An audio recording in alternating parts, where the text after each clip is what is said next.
My father always worked hard pedaling his rickshaw, and my mother always worked hard plowing and harvesting soy. They came home tired every day. Yet, as a young girl, I didn't realize that no matter how hard they worked, these jobs just didn't pay much and we were poor. One day, a stranger stopped my mother and me in the street. "Your daughter," the man said, "is very beautiful." "Thank you, sir," my mother said, nervous and hesitant toward the stranger. "Your brown hair shines," the man said to me, "and your eyes glisten like gemstones." He stroked my hair, pinching and rolling the end of the strand between his fingers. "So beautiful. Incomparable." "Thank you, sir," I said. I looked up at my mother, feeling nervous and not knowing what to do. My mother grabbed my hand, nodded politely, smiled, and we started to walk away. "Wait," the man said.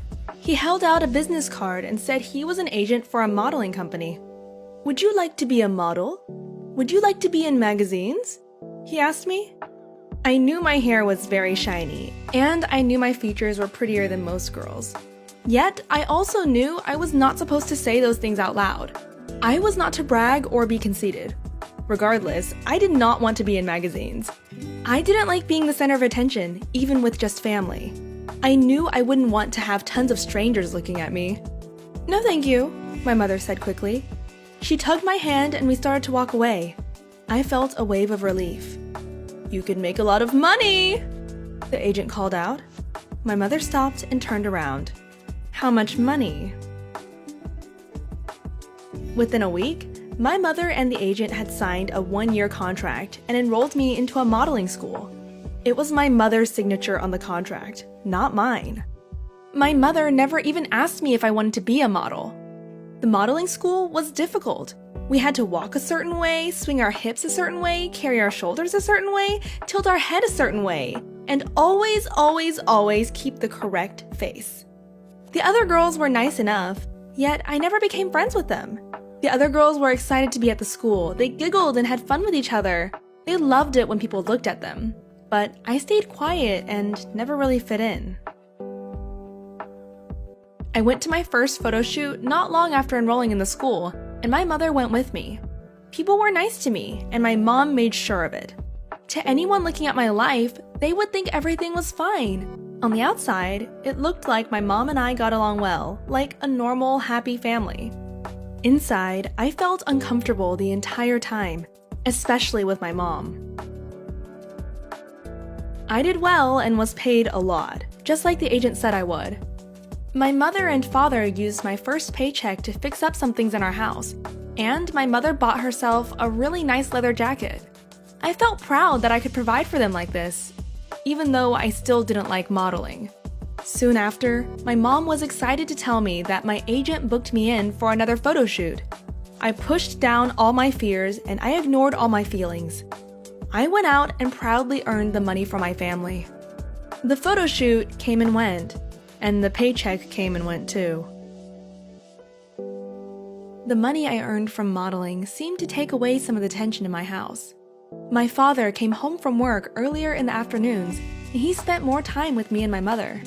My mother quit her job completely.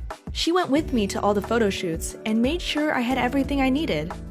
Even though my mom seemed to care more about the photo shoots than how I felt, I followed my mom's lead. For the first time in my life, my family had a little bit of extra money to spend on fun things, not just the necessities. Yet, after several photo shoots, I still did not have any of the money I was earning. One day, my mother came home with several bags from expensive stores. She was excited to show me all the clothes she bought for herself. She even pulled out a pair of brown leather shoes for my dad. "Did you get me anything?" I asked. "Oh, you don't need anything," she said. "The companies will give you the clothes you need for the photo shoots." "I don't get to keep them," I said. "Your clothes are fine," she said, waving away my requests like an annoying fly. I said nothing, even though inside, I felt angry. Another time, my mother held out her hand, wiggling her fingers and sending the reflections from her bright ring shining into the air. "Do you like it?" she asked. "Your father bought it for me." The gold glimmered and the stones sparkled. "He bought me matching earrings too," she said, pulling her hair back behind her ears. "Did he get me anything?" I asked. "You don't even have your ears pierced," my mother said. I said nothing, but my anger grew. My parents started inviting their friends over for dinner quite often. They bought high-quality food and high-priced wine. Yet, in the middle of dinner, my mother picked up the serving spoon and scooped half of my potatoes off my plate. "We can't have you growing fat," she said. My mother and father bragged about how good a model I was. "I was wondering who paid for such delicious wine," my dad's friend joked. They all laughed and agreed that I must be such a proud daughter. Such a good daughter. Look how well I was taking care of my family. "I'm proud of you," our guest said as they left for the night. "You're a dutiful daughter, a model child." I felt like hitting someone. I was so mad. No one cared about how I felt. I felt ready to explode. 2 months before my contract with my agent was to expire, my mother asked me, "Do you want to find a new agent or should we re-sign a contract?" "I don't want to," I said. "Okay," my mother said. "I'll make some calls and we'll find a new agent, a better agent." She turned to the page of her fashion magazine. "No," I said meekly. "I don't want to be a model anymore." I felt my anger start to boil. "What?" my mother said. At first, I thought she did not hear me. She spoke so softly, almost like a whisper. I let the silence hang. "Did I hear you correctly?" It was a rhetorical question. Her face scrunched. "Did you just say you did not want to provide for your family anymore? Did you just say?" She pointed at all the objects around us. The new couch, the new appliances, her new clothes. "That you want to go back to living in a dirty house without nice things? You want to go back to rarely seeing your father because he works all the time? You want to put your mother back into the fields to plow and harvest?" I felt so angry I couldn't speak.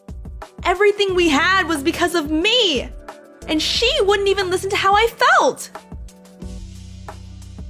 "We will find another agent," she said, turning back to her magazine. "It will be better and you will like it more after we find another agent." I took a deep breath. I gulped.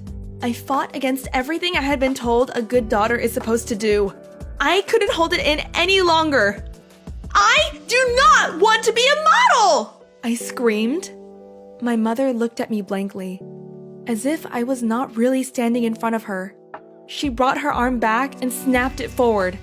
Her hand stung my face so hard that, at first, I did not feel anything, only a sharp buzzing sensation. My cheeks went numb, then turned red, and then a million little needles started to prick and prick. I had been an obedient young girl. I had been a dutiful child. I had been a model daughter. I did not know how I stayed calm, probably from all that time I spent walking a certain way and smiling on command and keeping my face just so perfect. My anger gave me the courage I needed to say what I had been feeling from the beginning. I am not going to model anymore. I rubbed my cheek and held back tears. "If you don't make me model anymore, I will not tell Father what you did to me." My mother dropped her magazine. Her face dropped. Her eyes dropped. If my father ever found out how I felt and what she had just done to me, he would have been furious. I could see her mind processing this through her eyes. "Agreed," she said. I never had to model ever again.